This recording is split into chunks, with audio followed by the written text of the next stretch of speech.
शायद वो पढ़ाई तेजस्वी जी पढ़ाई लिखाई में बहुत कमजोर है उनको इतिहास पढ़ना चाहिए, भूगोल पढ़ना चाहिए और अपराध का क्राइम ब्यूरो से डाटा पूरे देश का निकालना चाहिए। नीतीश कुमार जी के नेतृत्व में जीरो टॉलरेंस पर अपराध और क्राइम का हम जो है शासन करते हैं और जो भी अपराधी किसी भी तरह का अपराध करते हैं, आपने देखा कि पूर्णिया में तनिष्क में 16 का लूट हुआ, 4 दिन के अंदर सारे अपराधी पकड़े गए। बांग्लादेश में हिंदुओं पर हमला हो रहा है, उसको लेकर क्या उसको किस तरह से केंद्र सरकार देखती है, क्या ये सही है? बांग्लादेश में तो हो रही है देखिए, सरकार गठन होने के बाद ये राहुल गांधी, तेजस्वी यादव बांग्लादेश में जो अत्याचार हो रहा है उस पर कुछ नहीं बोल रहे। ये इनका दोहरा चरित्र है। कभी राहुल गांधी से और तेजस्वी यादव से पूछिए कि बांग्लादेश में जो अल्पसंख्यक हिंदू पर अत्याचार हो रहा है, जो कलकत्ता में डॉक्टर के साथ विभत्स रेप हुआ, आपके मुंह पर ताला क्यों लगा है? ये दोहरा चरित्र वाले नेता को देश की जनता कभी भी पसंद नहीं करेगी। आखिरी सवाल है, जिस तरीके से बांग्लादेश में हिंदुओं पे अत्याचार हो रहा है, विपक्ष अभी तक चुप क्यों है? देखिए, तुष्टीकरण की राजनीति हमेशा किया है लोग। जो परिवार देश के आजादी के समय में सत्ता सुख भोगने के लिए आजादी के एक दिन पहले देश को बांट देता है अपनी कुर्सी के लिए, जो जम्मू कश्मीर जैसे प्रदेश में तुष्टीकरण की राजनीति करने के लिए धारा 370 थोप देता है, वैसे लोगों से उम्मीद करते हैं कि बांग्लादेश में हिंदुओं पर अत्याचार हो और कुछ बोल सके।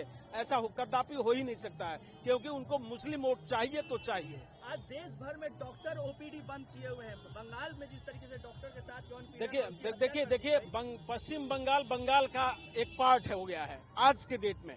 वहाँ जो शासन कर रही हैं बेलगाम शासन है, उनका अपना मोनोपोली चलता है।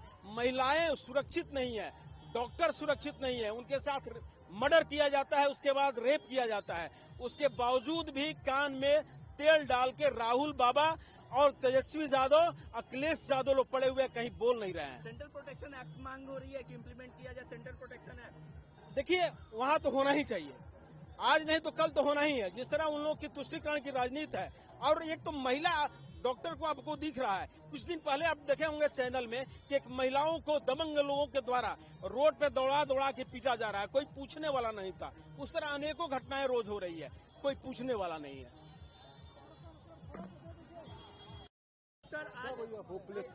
देश भर के डॉक्टर ओपीडी बंद किए हुए हैं नितिन जी, सभी जगह डॉक्टर हड़ताल पे हैं और ओपीडी बंद है।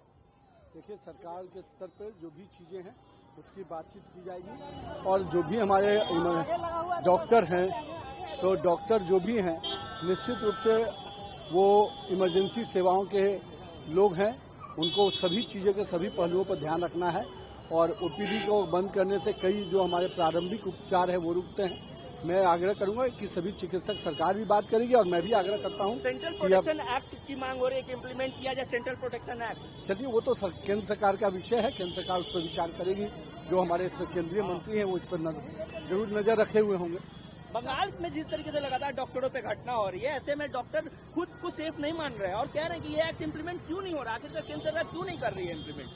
देखिए, जो बंगाल की स्थिति है वो चिंताजनक है और पूरे देश में वो स्थिति नहीं है, लेकिन निश्चित रूप से जो डॉक्टरों की मांग है उस पर जरूर बातचीत किया जाएगा, विचार किया जाएगा। जो भी हमारे केंद्र के नेतृत्व हैं वो उस पर जरूर ध्यान रखे हुए है।